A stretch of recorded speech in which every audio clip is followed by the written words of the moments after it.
So, okay, days that let's go back. Let's go back to where I was talking about that space between where you get the social anxiety and you're leaving the house. So, you walk me through this. You're at home and you're going to leave and you're going to go to get something. And you start to feel socially anxious. What are you thinking?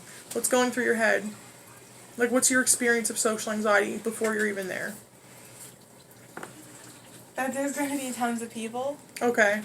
And then, like, I'm gonna, tell me if this is wrong, but I'm gonna assume that your social anxiety is worse when you're actually in the social situation. Yeah. So before you leave the house, it's not as bad. No, but I build myself up. Okay. To make it worse and worse and worse. On the drive over, it just kind of escalates? Okay. Build escalators. So with 0 being not anxious at all, and 10 being full-blown social anxiety, freak-out mode like you were talking about earlier, where are you at before you leave the house? Usually 3.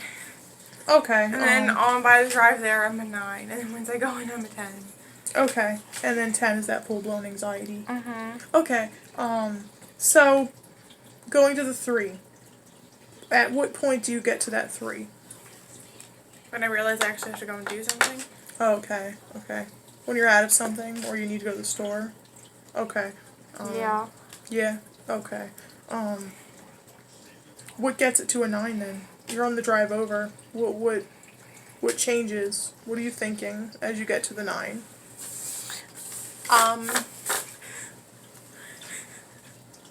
It's okay, you can think about it. Take your time. It's a weird question, maybe.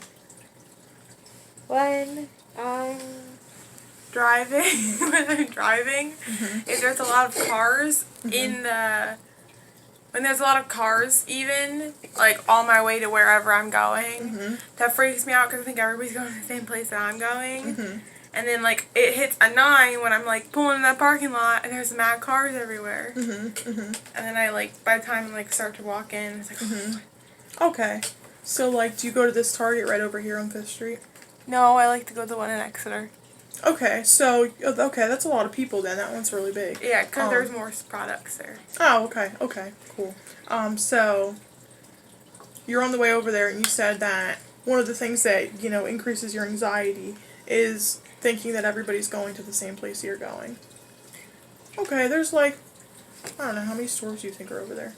A million. A million? Yeah, right?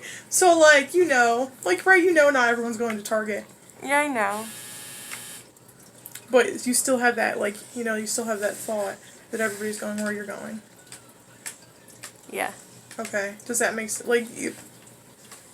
Does that make, like, and I don't want to say does that make sense because this is your thought process, but, so you have that thought, everybody's going where I'm going, what do you do? Like, do you do anything to kind of, like, be like, well, no, they're not, they might be going to, like... I sit in the parking lot. To what? Why do you sit in the parking lot? Like, what do you do to... Why do you... Sorry. Why do you sit in the parking lot? I wait and see if everyone comes to where I'm at. If too many people go in at once, I'll just hold off until a bunch of people come out. Okay. Okay. So then you kind of... So you sit there and watch, and when you notice that not everybody's going to where you're going... Then I'll go in. Okay. Okay. So one thing I kind of want to... Tell me how... And I want to hear I want to know how this sounds to you. I want to work on identifying the thoughts that go with the social anxiety. And we can carry this over into next session. So, one idea, one thing that we do with CBT sometimes is we get people to, when they're in the situations, try to write, or before you even leave the house, if you carry a notepad with you, or if you'd rather type it, like, put it on a memo on your phone, so it's less, like, in your way, or whatever works for you. Maybe you can try to jot down the thoughts that you're having. Write down. I don't really like writing things down now. Okay. Is there another way? Like, what's another method? I want to get you to, like, recognize those thoughts that you're having when you feel socially anxious. Like, what do you think is a good way to do that? Like, would you rather, like, text it to yourself, or Yeah. Yeah. Or just, oh, I guess I could write it down if that would be helpful. Okay. I mean, if you don't want to write it down, you don't have to do it. Because I want you to be able, I want you to do before the next session, I want you to be able to do something realistic. I don't want you to feel like this is completely interfering with your schedule. Yeah. So, okay, so tell me, how do you want to next time I would like to talk about focus more on the thoughts. So, like, if throughout the next week, maybe if you can just really try to keep track of the thoughts that you're having before you leave the house, like, specifically.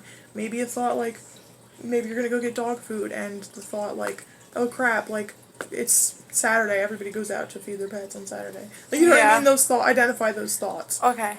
How do you want to, like, keep track of that? I'll write them down. You write them down? Are you sure? Because you said earlier you weren't totally sure, keen on the writing.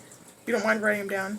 Okay, so maybe you can just keep a small notebook with you. And if you can't write it down in the moment, you're, like, literally mid-shopping or whatever, like, write them down later that night. Does that make sense? Okay. We're getting close to time, so kind of what I just want to briefly go over, and I'd like some feedback, so I want to make sure that you feel that you're part of the process here. It's about you, and I want to focus on what you want to focus on. So just briefly, you brought up social anxiety as the pressing issue that you really wanted to focus on today. We can obviously carry that over into next session. I know it wasn't a whole lot of time, and we had that blurb at the beginning to go over important details.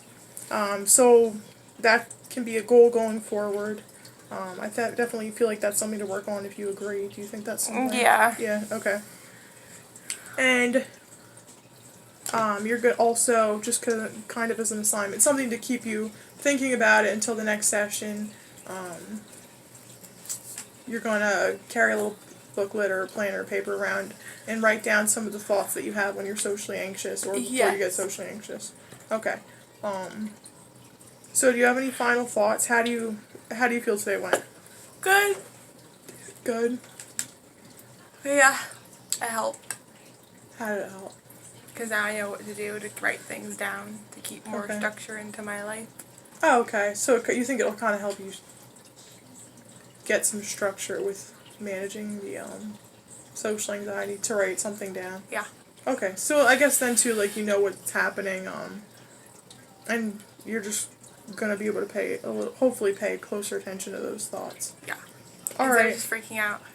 Okay. So instead of freaking out, you're gonna, like, pull out your paper and write it down? Yeah. Okay. Do you have any final thoughts or questions? Nope. Alright. So again, thank you for coming in, and we'll address this more next session.